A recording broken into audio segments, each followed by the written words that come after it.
So how do I know what sells? I mean, it's difficult to tell, but let's start with the options. There's a few that I discussed. There's many things, but if you're trying to sell content and your knowledge and information, there's a few options I like to discuss. One, there's the ebook. Two, there's a course. Three, content. And four, coaching. Now, obviously, there's other ways to make money online as well, but those are the basic ones if you want to share your knowledge and make some money off it.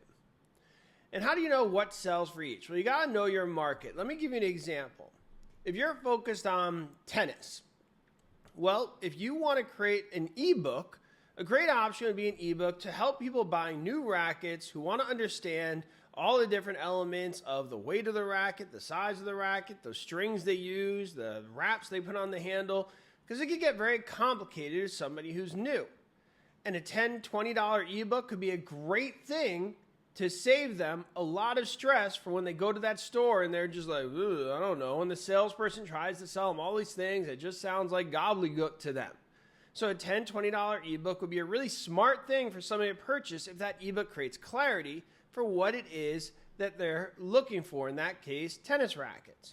Now, going along with the example of tennis, if you are talking about somebody who wants to become the greatest tennis player in the world or in their area, well, then the private coaching may be a good option. So if you're a tennis pro and you want to have them record their sessions, and then you could analyze what they're doing and give them training tips and things to work on, then you have a great option to be a private coach. You could charge a lot more money.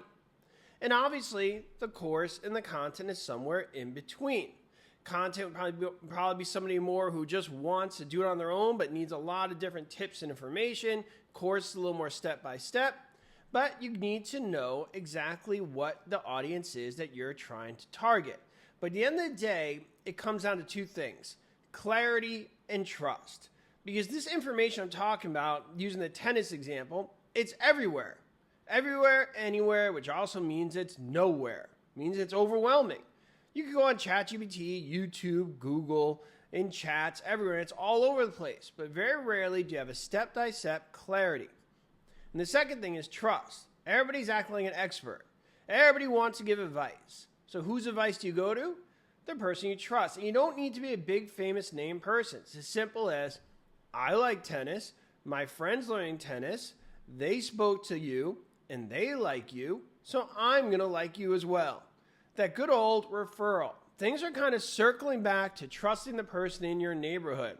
Obviously, I don't mean literal neighborhood, but I meant in your circle, whether it's online or in your community or whatever it is. So trust and clarity is what sells. And that's what you have to focus on when you're producing your information.